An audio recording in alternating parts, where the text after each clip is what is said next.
Ayun nga, bali nag-unbox ako ng Kawasaki inverter na Mini MTM 300A 300 ampere. So yan yung loob niya.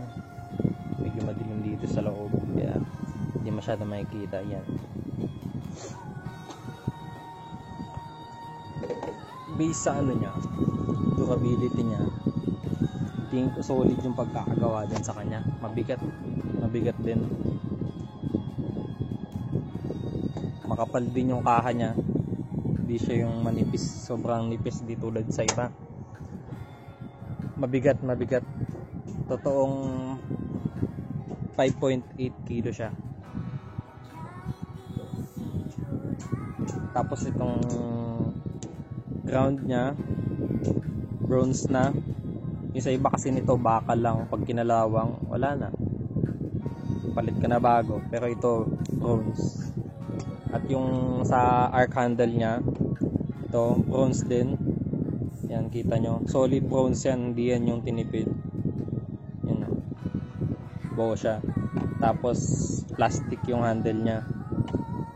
Yan, hanggang dito yung bronze nya, hanggang dito sa may ano, kasi ano pa dito, yung nag-iipit pa dito yung ano nya, yung pinaka wire nya. Yan, okay siya. Yan, o.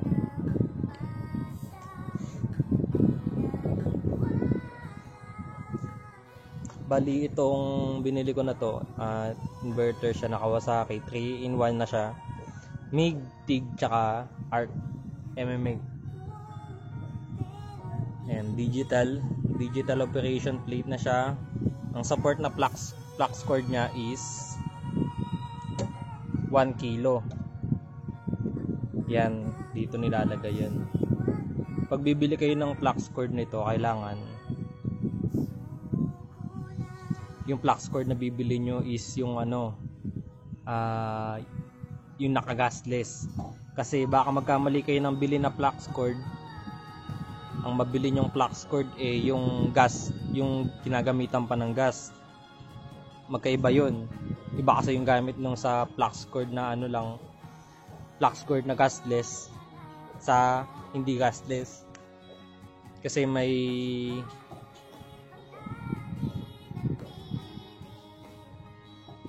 parang may sparkle yung ano, yung gasless na yung digas kasi wala pa yun.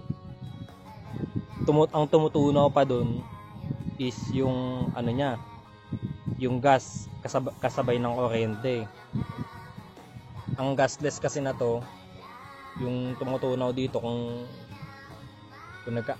tama man ako, is yung ano na, parang sa welding na yun na ano, na stick welding na, pero ang nipis nun, manipis pa sa alambre.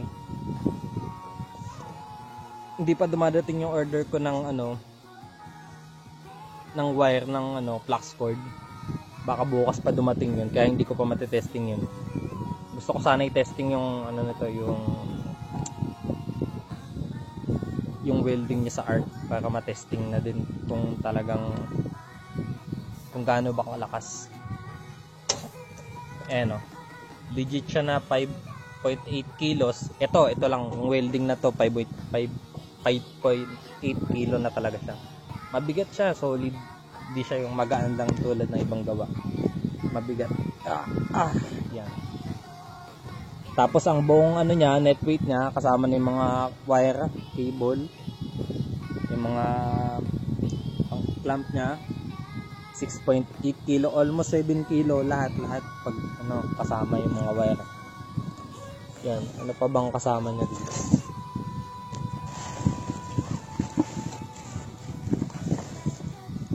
Yan. Meron dito yung ano ba to? Ito para to sa MIG weld. Dito yan sa MIG weld yung bala niya. Kung anong gusto mong bala. Dalawang klase kasi ang bala ng MIG weld. Isang 0.8 tsaka isang 0.9. Yung laki ng butas niya, halos maliit lang naman yung difference kung makikita nyo. Ayan o. Wait lang, labas natin.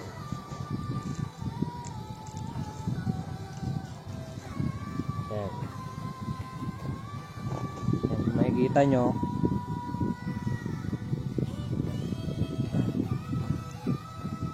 Ayan yung butas nya. Ayan nasa ilalim na yan, 0.9 yan. Ayan nasa taas na yan, 0.8. So maliit lang naman yung difference nya. Ayan. Diba? Wala naman pinagkaiba. Halos. Pero para sa mga professional welder, may mga tamang sukat sila niyan, may malaki ang pinagkaiba niyan. Ako kasi first time kong nakabili nito, kaya wala pa akong masyadong idea. Kaya binibigyan ko kayo ng idea bago kayo bumili nito kung talagang sulit. Ito siya. Ayan. Kawasaki. Ayan. Ito siya. Pag bibili kayo nito, marami kasing hindi alam itong paggamit nito. Iba nagkakamali, sira daw, hindi daw nagana.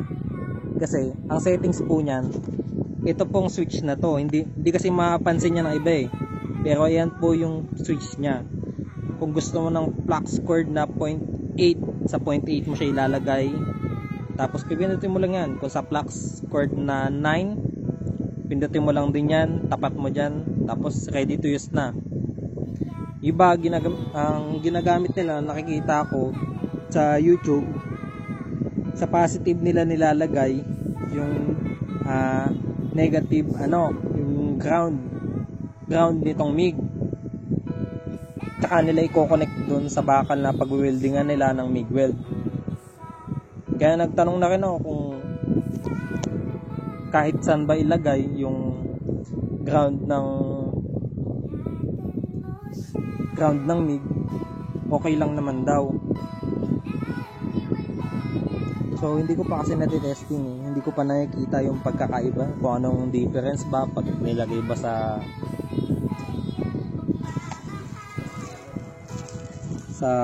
positive yung ground niya or negative. Meron na din naman siyang kasamang manual. Bali, tingnan din natin yung manual kung saan ba nilalagay yung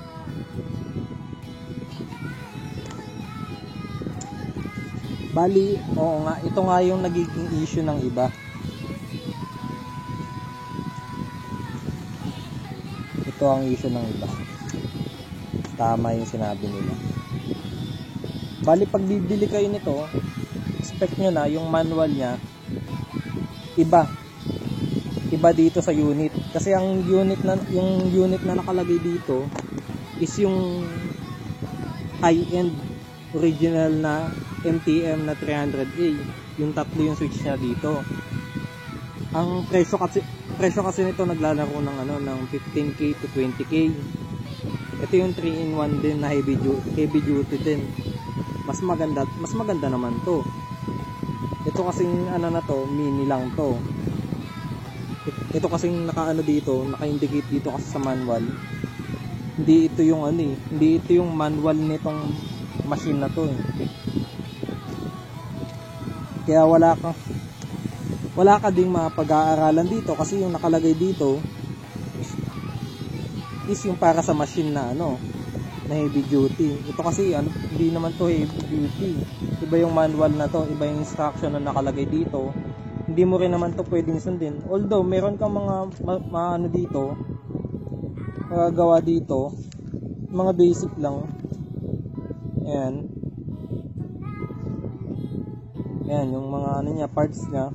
Pero yung mga niya talaga, kung paano siya pinapagana dito, yung unit na to, actual, hindi mo siya makikita dito sa niya, manual. Kasi iba yung manual na to. Hindi siya para dito sa unit na to. Yan. And din yung nagiging issue ng iba, kaya nagreklamo sila na bakit iba yung manual, iba yung nakalagay. Oo, iba talaga yung manual. Bali ito, andyan sa loob yung adjustan ng bilis ng flux cord. Kung gaano kabilis siya aandar palabas pag pinipindot nyo tong flux switch nya. Yan, dito yung speed nya. Pag dito sa negative 10, yun yung pabagal. Kung gaano kabagal. Yung labas ng niya, flux. Pag dito nyo naman nilalagay sa kabila, yun yung niya, plus niya. Kung gaano kabilis yung labas ng flux cord. Ginagamit lang to mga pang mabilisan na to pag professional ka na talaga. Pero pag ispat ka pa lang, pag baguhan ka pa lang, syempre dito ka na magsisimula sa mabagal lang. Yan. Tsaka yung mga branded talaga na nakikita ko ng mga ganito, may mga MIG. Usually talaga, itong build up na to, hindi plastic. Talaga to, bakal, zinc ang ginagamit nila dito, nakabuild dito. Kung makikita nyo yan, pag nakakita kayo ng mga MIG weld, pag nakabukas yung ganito nya, makikita nyo yan dito, buong yan, zinc or bakal yung nakalagay na dito, solid. Hindi plastic. Although, hindi siya ganun pero para sa akin, panalo na to. Solid na siya. Yan. Hinisilip ko yung loob kung gaano ba kaano yung build up sa kanya. Gusto ko nga din sana buksan para makita yung bubuksan ko to para makita natin yung nilalaman nito, kung gaano ba ka-solid yung pagkaka-build up sa kanya, para makita na rin natin, kasi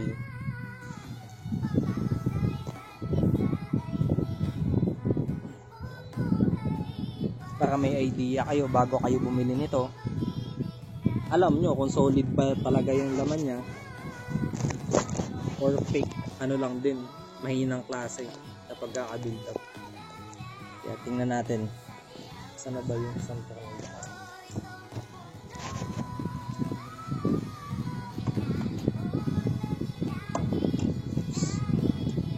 Matigas yung tornilyo niya, matigas guys.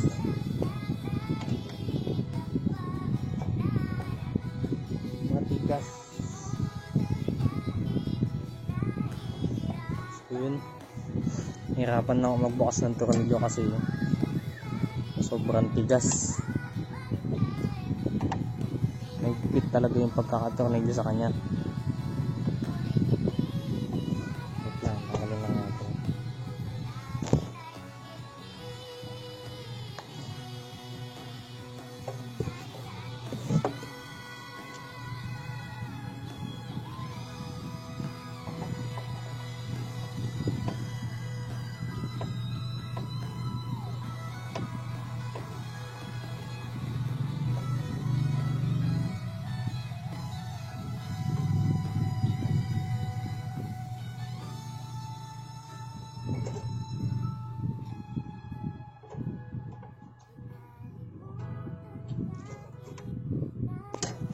Po, pakita ka na sa inyo yung loob nya. Yun,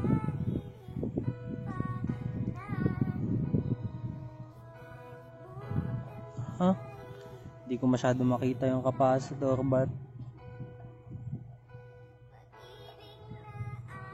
yung capacitor nya compare sa iba, ito malaki yung capacitor nya. Sa likod, ayun lang yung nakalagay sa likod nya, sa likod ng flux cord yan. Ayun yung nakalagay, parang may dynamo maliit, tapos dito may board pa sa taas. Ito yung nandito, nakakonekta sa nya, panel nya. Ito yung mga IGBT nya. Okay, makapal naman yung nya. Yung mga heatsink nya, hindi katulad sa iba na maninipis. Parang lang, gapapel lang yung heatsink na nilalagay sa iba. Ito, hindi tinipid sa heatsink. Kita nyo naman, napakakapal. Ayan. Check nyo na rin kung kung correct ba to. Mga IGBT ba to. Ayan. Check nyo na lang din kung correct ba. Ayan yung pagkakabuild sa nya. Yung parang, anong tawag nito? Transformer ba to? coil niya. Malaki siya compare sa iba. Nakakita na kasi ako nito. Maliliit lang talaga usually yung ganto. Ito malaki. Tapos yung capacitor niya malaki.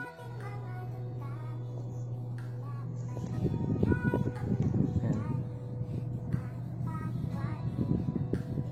400 volts yung capacitor niya. 470 mF yung capacitor. Ayan, nakikita nyo naman yung IGBT nya, kung anong sukat nyan. Ito yung kumukonekta sa ano nya, itong bakal na to. Galing. Ganito lang siya.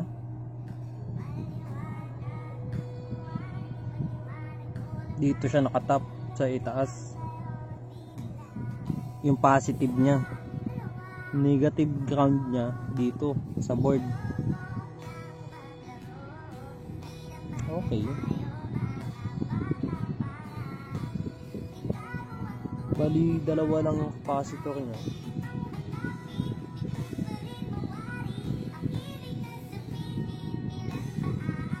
Dalawa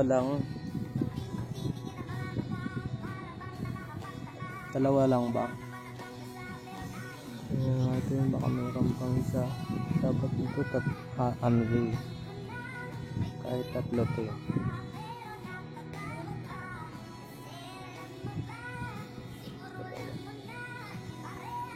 Dalawa nga lang loads yung capacitor niya.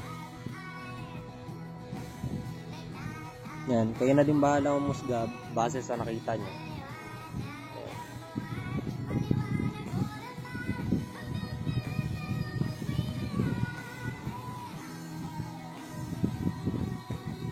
Gusto ko nang pakita sa inyo kung ano yung nilalaman talaga niya. Bali, testing na lang, kulang. Susunod ko yan. But, yung bali 400 volt siya, 470 mF nakalagay. Saka sa akin, solid na din. Itong ano niya, cord niya, heavy duty na din. Hindi manipis. Yan yung nakasulat. 2x 2.5 mm. Yan. Sulit nga ba? Kaya sa akin, sapat lang. Itong Kawasaki inverter na 3-in-1, tinesting ko yung arc weld niya. Ang standard dapat niya, kagana yung electrode na 2.5 sa 70 amperes to 100 amperes, or dapat na 90 lang eh. Pero hindi siya, sobrang hirap siya sa 70 amperes, hirap siya sa 100 amperes. Kahit 150 ginawa ko na, hirap pa din siya. Masasabi ko lang, hindi standard yung ano niya, yung ampere niya. Kumbaga, para sa akin, fake yung ampere niya. Hindi siya talaga 300 ampere. Tapos, yun, tinesting ko siya. Doon lang siya nag-stabilize yung 2.5 electrode sa 240 amperes, which is sobrang taas na. Pero, doon lang siya nag-stabilize na mag-weld ng maayos. Na hindi siya nahihirapan.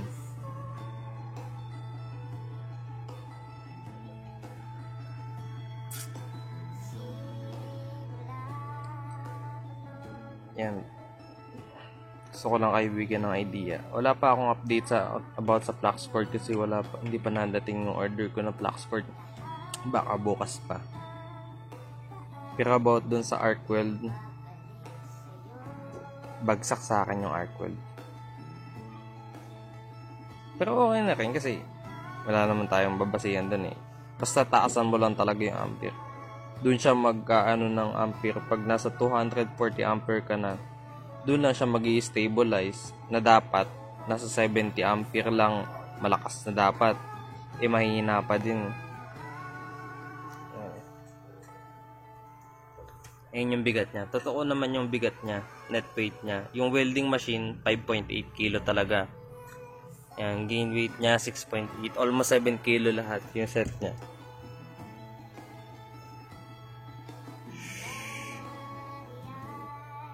Kayo nang bahala musga, mga lods. Basta kayo, binigyan ko lang kayo ng idea. Pinakita ko na din yung loob ng machine, kung ano ba yung nilalaman niya. Para sa akin, hindi sulit yung yung laman niya eh. Kulang. Parang kulang sa akin kasi parang konti ng laman para dito sa na to. Pero masabi kong sapat na sa price niya. Sapat na. Hindi ka na din talo kasi 3-in-1 na din siya. May MIG, may TIG, may ARC na siya. Hindi ka na rin talaga talo. Maganda rin. Mukha din namang hindi tinipid yung parts niya. Yung sa loob ng parts niya kasi kita mo naman yung mga yung mga heatsink niya, yung mga makakapal yung nilagay nila. At yung mga cable niya, mga wire, huwag kayong masyadong kasi expect kasi balat lang yung makapal dito. Yan, balat lang. Pati yung mga cord niya, yan, cord niya. Balat lang yung makapal dyan. Pero yung laman niyan, manipis lang talaga. Kaya kung ako sa inyo, pag bibili kayo nito, bili na kayo ng makapal na wire nito. Para mapalitan nyo kasi itong parang giveaway lang nila to, manipis lang talaga yung wire. Kaya siguro hindi rin sumasapat yung kuryente na pumapasok sa ampere niya kasi manipis lang tong wire niya. Pero pag makapal to, solid pag diniinan ko lambot, parang walang laman. Pag solid yung ginamit yung wire dito, yung mga 600 volts na makakapal na wire na pang welding talaga, siguro yung 70 ampere na yun, doon mo malalaman kung mag-work talaga siya. Kasi dito tingin ko malabo talaga.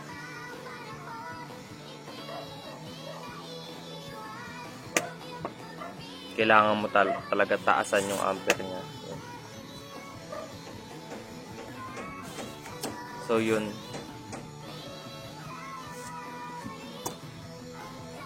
By the way, yun lang update sa inyo.